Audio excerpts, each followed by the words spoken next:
कमाता तो बहुत है लेकिन टिकता नहीं है। कमाते तो खूब है लेकिन सबका सब खर्चा हो जाता है। पैसा आता ही जाने का रास्ता ढूंढ कर है। कमाते तो भरपूर हैं लेकिन घर में बरकत ही नहीं पड़ती। अगर आपके जीवन में भी ऐसा ही कुछ हो रहा है तो यह वीडियो पूरी तरह से आपके लिए है।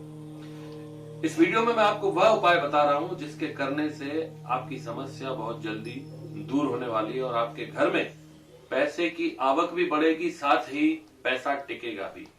खूब बरकत आपके घर में पड़ने वाली है। नमस्कार प्रिय साथियों, मैं हूं पंडित मुकेश शर्मा और आप देख रहे हैं मोटिवेशनल गुरुजी चैनल।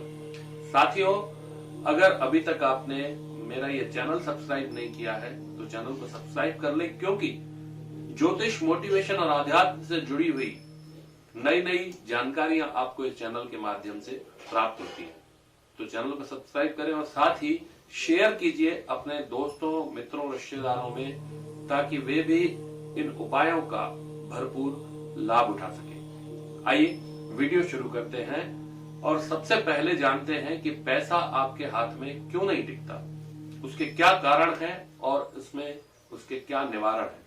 तो सबसे पहले जो चीजें आपको अपने जीवन से दूर करनी है वो ये है, घर में बरकत न पड़ने का, पैसा न टिकने का एक मुख्य कारण यह भी होता है कि आपके घर की छत पर अगर पुराना लोहा, कबाड़ा कुछ भी पड़ा हुआ है, आपकी छत गंदी है, साफ नहीं है, तो आपके घर में बरकत नहीं पड़ने वाली। तो सबसे पहले घर की छत को पूरी तरह साफ करवा दीजिए या आपके घर में जो भी जंग लगा लोहा है उसको निकाल लीजिए।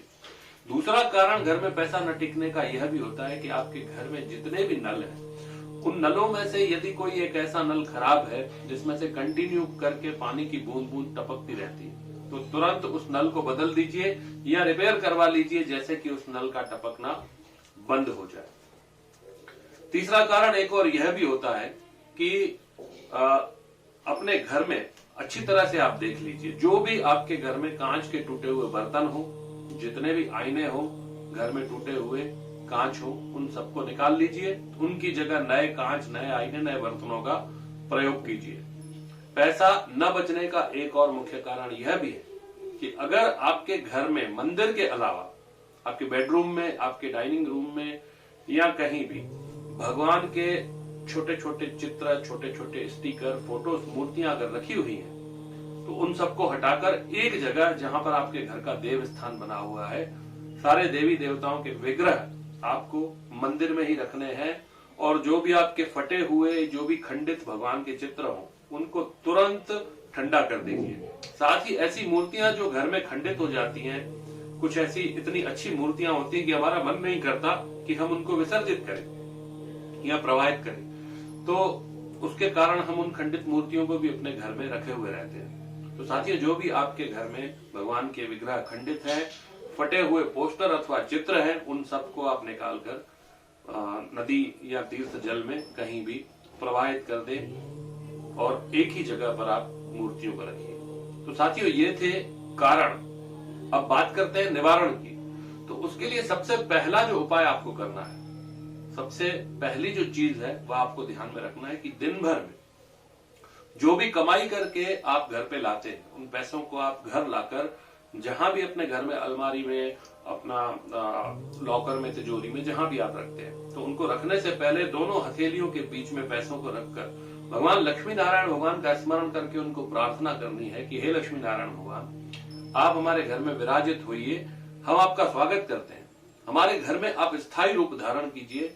ऐसा करके उन पैसों को जहां भी आप रखते हैं वहां पर रखना है।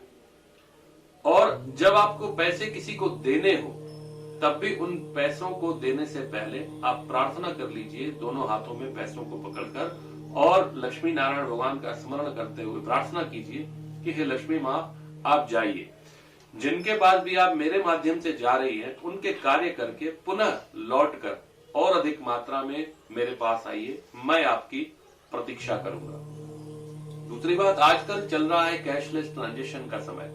कभी कभी हमें कुछ ऐसा इंस्टेंट पैसे आते हैं और इंस्टेंट पैसे देने भी पड़ते हैं। तो जो आपको बड़ी लेन देन हो, जो भी आपके बैंक अकाउंट में, कार्ड में जो भी पैसे आते हैं, अगर उसी वक्त वह पैसे हमें आगे बढ़ाने हैं और किसी को देने हैं और उनका अमाउंट अगर बड़ा है, तो भी आप प्रार्थना करके, लक्ष्मी नारायण भगवान का स्मरण करके, मन ही मन ये प्रार्थना करके आप पैसे आगे बढ़ाइए और प्रार्थना कीजिए कि हे लक्ष्मी माँ, आप जाइए, जिनके पास भी आप मेरे माध्यम से जा रही है उनके पास होकर पुनः मेरे पास लौट कर आइए और मेरे व्यापार में बढ़ोतरी कीजिए।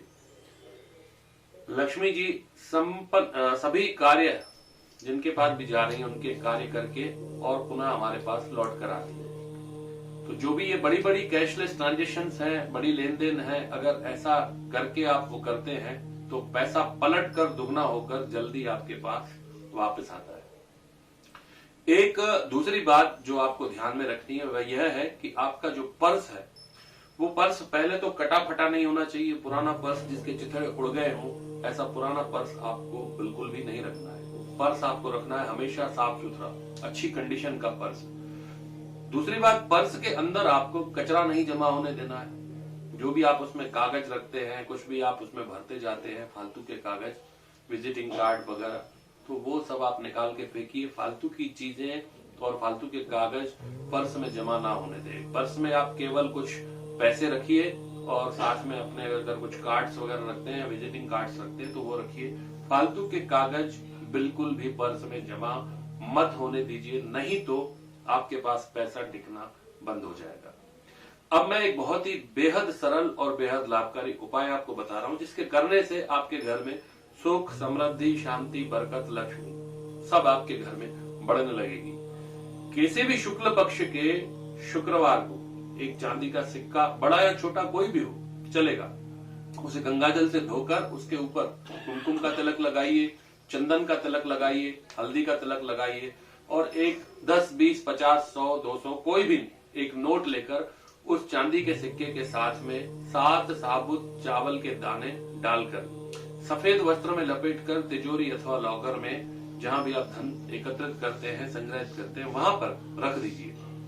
आपके घर में सुख, शांति, समृद्धि बढ़ने लगेगी, पैसा भी आपको भरपूर मात्रा में टिकने लगेगा। एक और अंतिम उपाय जो करने से आपके पास भरपूर पैसा टिकेगा और फालतू के खर्चे जो है उनके ऊपर, जो भी अचानक खर्चे आपके ऊपर आ जाते हैं उन पर भी लगाम लगेगी। यह उपाय भी किसी भी शुक्ल पक्ष के शुक्रवार को भोजपत्र आपको लाना है। भोजपत्र पूजा सामग्री की दुकान पर आसानी से आपको प्राप्त हो जाएगा। अष्टगंध युक्त चंदन लेकर थोड़ा सा जो है चंदन, गंगाजल, उसमें चंदन में गंगाजल डालकर थोड़ा सा उसका घोल बना ले। उस घोल से अपनी अनामिका उंगली से भोजपत्र के ऊपर जो है ओम श्रीम ह्रीम नमः, ओम श्रीम ह्रीम नमः इस मंत्र को लिखकर और उस भोजपत्र को किसी कागज अथवा पॉलिथीन में डालकर लपेटकर अपने पर्स में छिपा कर रख दे, तो भी आपके पास भरपूर मात्रा में पैसा रुकने लगेगा। तो साथियों, आज के इस वीडियो में इतना ही। अगले वीडियो में और कई नई जानकारियों के साथ मैं पंडित मुकेश शर्मा आपके साथ में प्रस्तुत रहूंगा। साथियों, वीडियो को लाइक करें, कमेंट करें, शेयर करें। अगर आप कुछ मुझसे पर्सनली पूछना चाहते हैं तो कमेंट बॉक्स में कमेंट डालिए, मैं उसका पूरा उत्तर देने का प्रयास करूंगा। ओम नमः शिवाय, हर हर महादेव।